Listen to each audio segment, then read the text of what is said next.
Guys, how's it going? It is your boy, Manga Drew, and I'm here to do a reaction. This is going to be a new but old reaction, because in this video, I'm going to just be reacting to the most recent chapter of Jujutsu Kaisen. Yeah, it's been a while since I've done a reaction to Jujutsu Kaisen. I have been enjoying the story so far. It's been a lot of cool action, and we've been progressing the story, I guess, sort of, kind of, to a certain extent, but primarily it's just been a lot of cool action. So, most likely in this chapter, we are going to get a lot of action because the last few chapters have been focusing on Yuta. By the way, Jujutsu Kaisen movie 0, it was a good movie. I enjoyed it. But yes, we're going to most likely focus on Yuta, and based on what we saw last chapter, which is 3 domain expansions, we're going to get 3 domain expansions in this chapter. So let's dive right into the reaction as soon as I'm able to pull up the chapter, because I believe we are on chapter 179. Oh, hey, look, there's a little poll on the side.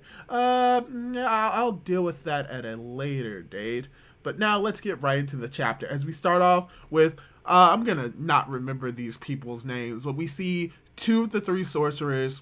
Well, sorry, 2 of the 3 sorcerers currently are from an older time, and then you have Yuta as they all do their domain expansion. So we're going to get to see what their domain expansions are going to be and how horribly broken each one of them is going to be.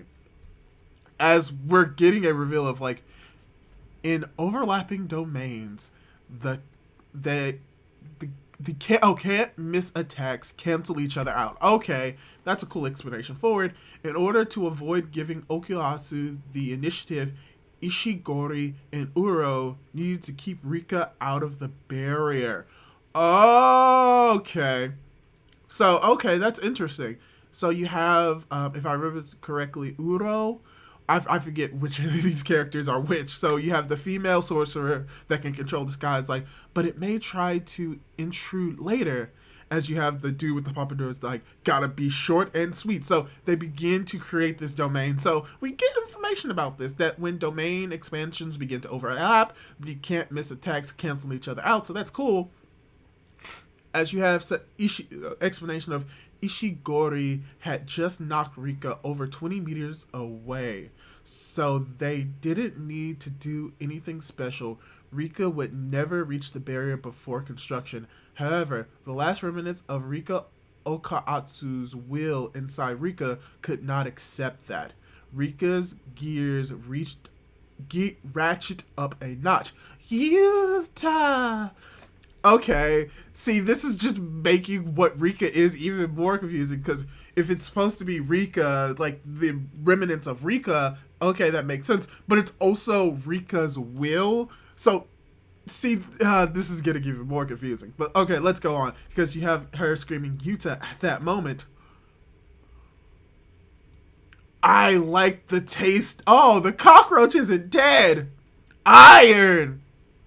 Oh, the cockroach curse spirit isn't dead, as we get a big cover page of it coming back. Oh, is this a play on how cockroaches are just so resilient? Oh, gosh. Oh, and apparently attacks Rika. It's like iron. A modern-day black demon had skittered into the barrier. Wait, what? And outside the barrier, reinforced cockroaches were distracting Rika. Oh! Before going dormant, Kuroshi had reproduced by pathogenesis. Oh, no, that's... Oh, okay, that's not good. After the parents' exorcism, the cursed energy of fear throughout Japan was once more poured into the children. Even if Kuroshi, the player, died, Kuroshi, the cursed spirit, would still go strong. The clash of 3 domains is more complex than for 2. As they erected their barriers, the internal and external conditions differed, and there was an unexpected intruder. Oh, as we see something crack.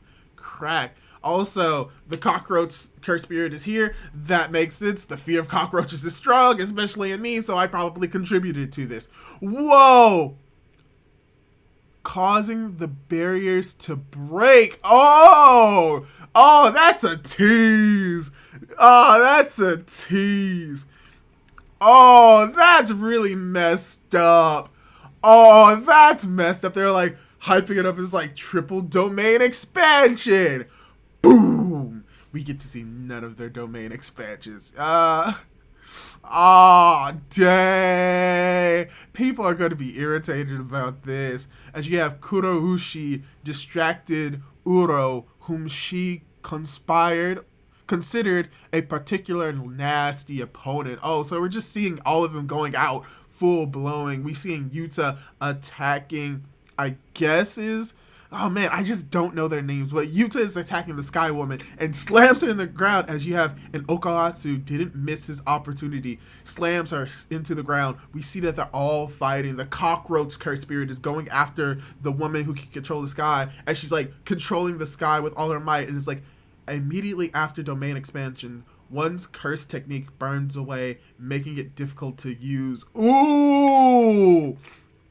That's something that I don't think we learned about. So she's, oh, and she's getting cut up by the cockroach. And apparently the cockroach, I think, rips off one of her arms and begins to eat it. Ooh! Ooh! And it's just like, Okaratsu thought, even if Uro uses reverse curse technique, regenerating a missing arm would have been a hell of a feat. Ooh. Ooh. And it's like, ow! You destroyed my arm! Fujiwara!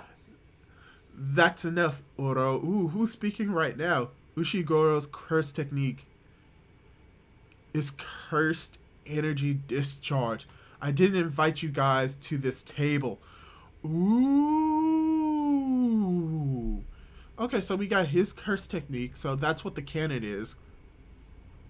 Granite Blast! As he apparently fires a beam of cursed energy out of his pompadour at the woman I'm guessing is now, oh my gosh, is Uro? She and the cockroach curse spirit and blast them into a building to the surprise of Okaratsu. I'm just going to call him Yuta as well as Rika, I guess. So Ishiguro is the only sorcerer capable of releasing the same amount of power regardless if he activated his curse technique. Oh, okay. Wow. Oh, wow. Whoa. And then Yuta just kills the cockroach spirit once again. He's probably going to be back. But, oh, it's going to be a one-on-one fight between Yuta and I'm guessing Fujiwara. Ooh, yeah. Or Ishigori's. Ah, gosh. I can't. I don't know their names. But it's between the Pompadour Man and Yuta. As it's like, Okaratsu. Okaratsu's curse technique still hasn't replenished. Let's go, Rika.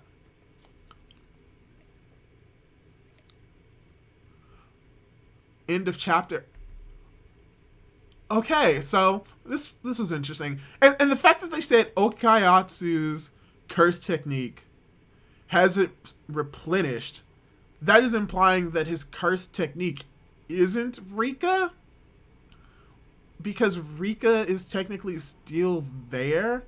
See, this is getting confusing. Like, it's not confusing as it's like, I'm being dumb. It's like, what has been stated doesn't make sense, specifically when it comes to Yuta. So maybe it'll be explained a little bit earlier on, but I'm guessing that Yuta can't use copy in this moment, which is his actual curse technique. So that's what I'm going to roll with. This is what this is implying, because if Okaratsu Yuta can't use his curse technique, then that means that he can't use Rika. Maybe that's it. Like, if we see in the next chapter that he's fighting and Rika isn't fighting alongside him, I think that pretty much confirms that, yeah, Rika can't be his curse technique and that his curse technique is copy. But yeah, this was still a very cool chapter. We got to see a fair amount of action. I still was sort of kind of confused because I do not know who these characters' names are. But it was still very cool fighting. It's cool, and I just enjoyed the tease that they were like, domain expansion gets canceled. So some people are going to be mad at that. I'm really just okay with it. So yeah, I really enjoyed this chapter. Hopefully you enjoyed this chapter as well. Hopefully you enjoyed my reaction. If you want to see more of it, you know, do the stuff, subscribe, do all that cool stuff, and maybe I'll be able to catch you in my next reaction to Jujutsu Kaisen. So until then, catch you guys later. Bye!